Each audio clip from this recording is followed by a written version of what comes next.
We cannot ignore, Rory, that the BACP have released their proposed framework 2025, and this is an update from 2018. And of course, a lot has happened since 2018, Rory, but give us a flavour of what we can expect as we dive in and discuss this. Yes, so just for a bit of context, we recorded this in October of 2025, and the British Association of Counselling and Psychotherapy have released a draft ethical framework, an update from the 2018 ethical framework. This is the first iteration in 7 years, and it's arrived, and they're asking members to consult on it and to give input before it becomes finalised. I think it'll be finalised sometime in the last quarter of 2026 as an actual working document that therapists will work off. But it is a bit of a change, I have to say, Ken. And as you say, a lot has happened since 2018. And I think it's worth just reminding ourselves, we had the pandemic and the move from working in the room to working online. So the framework addresses that. Also talks a lot about AI. We're living in a world of artificial intelligence, so it reflects on that.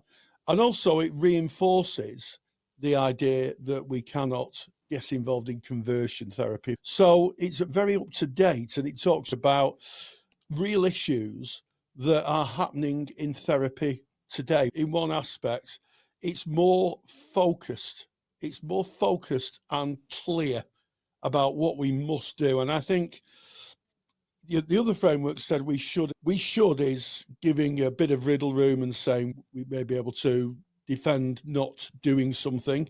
But we must is non-negotiable. And I noticed in this framework that there's more we must. In other words, it's been very clear on what we have to do as therapists and our commitment and our responsibilities to clients. Yes. And I think there's a lot of nuance in this. We must remember this is a draft ethical framework. An ethical framework is by definition a chunky piece of work that takes a number of readings over to fully understand it and digest the information. The overall direction, for me, felt it was moving away from rules and compliance. And there's a new theme that I'm recognizing, and it's relationships and collaboration. And this is really interesting because the relationship has come to the heart of the ethical framework. And we've got this central new statement: working ethically is working within relationships. And it's interesting, we've spoken a number of times on how the relationship is the most important thing. It's not your modality or the skill that you might use, it's that relationship within the room. So it's nice to see that coming front and center. And the focus is less on am I following the rules, and it's more am I working ethically with this person. So the 2018 framework was a commitment to clients. It was ethics, which were the values, principles, and the personal moral qualities that we should aspire to. And then it was about good practice. And in the new proposed framework, working ethically within relationships as opposed to commitment with clients. It's the same, but it seems to have expanded on. Instead of ethics, values, principles, and personal moral qualities, it's been boiled down into ethical principles. And instead of good practice, core responsibilities. So hopefully you may find it simpler, clearer, and more reflective as a practitioner. I think one of the overall themes of the framework is anti-oppressive practice. It talks about not being oppressive or using power in a way that would disadvantage clients. And also, I think it empowers practitioners' judgment. For me, there's a bigger focus on getting practitioners to think ethically about their practice and to supervision and any other tools to keep them thinking, keep them reflecting. And also, one of the things I welcome, it uses simpler language. Autonomy is now respect. Beneficence is best interest.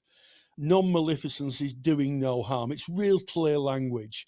And also justice has been repaired with fairness. And I think that The shift of language for me is really important because it produces a balance and a clarity. Yeah, it's making it understandable. Do no harm means it's a lot easier to understand. So I welcome the change in the language. I think it's more inclusive. What's new or different? AI and digital ethics. What the BACP have clearly done is left a door open to be able to build and explore that area as we learn more and more tools become available. So they've put their stake in the ground and said, we are going to definitely be looking in this area. But digital ethics, there's quite a change in terms of digital ethics. Things have changed. Technology has really leaped forward.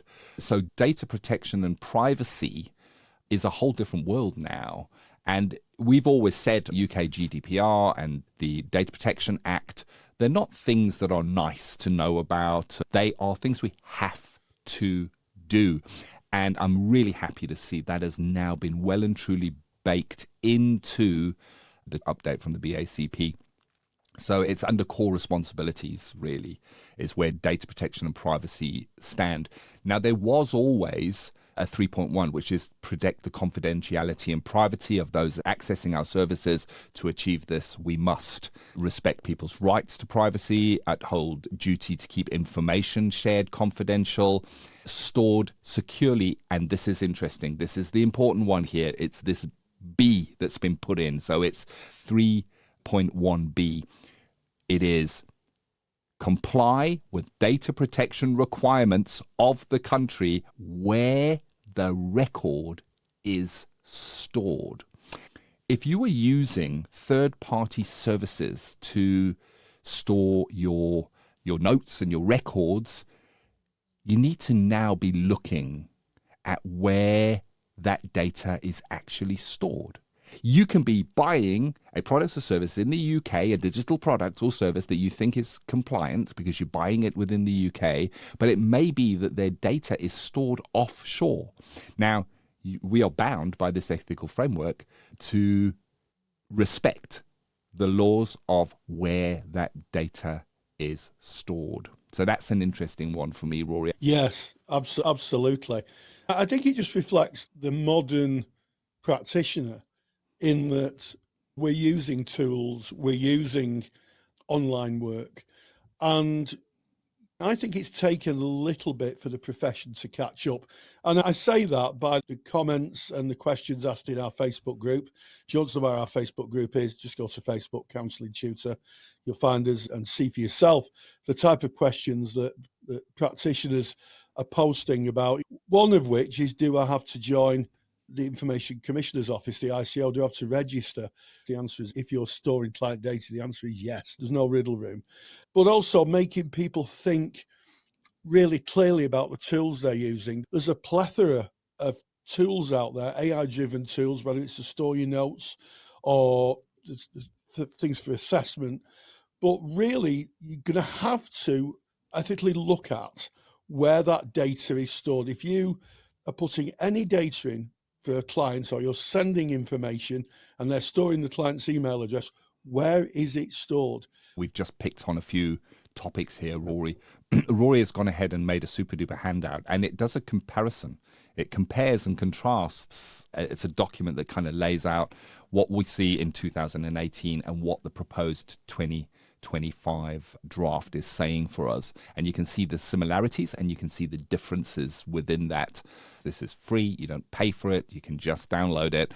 But my overall feeling, I guess, as we leave this is I think it's definitely better wording, easier for me to understand. And I really love that relationship is seen as the center and is seen as key, because that's what it's all about, isn't it? These frameworks protect us, protect our practices, and protect our clients, and to keep counselling in good standing. It's your responsibility to go and look at these documents, read what the BACP has to say. Remember, disclaimer here, Rory and I are two colleagues looking at this and having a discussion about it.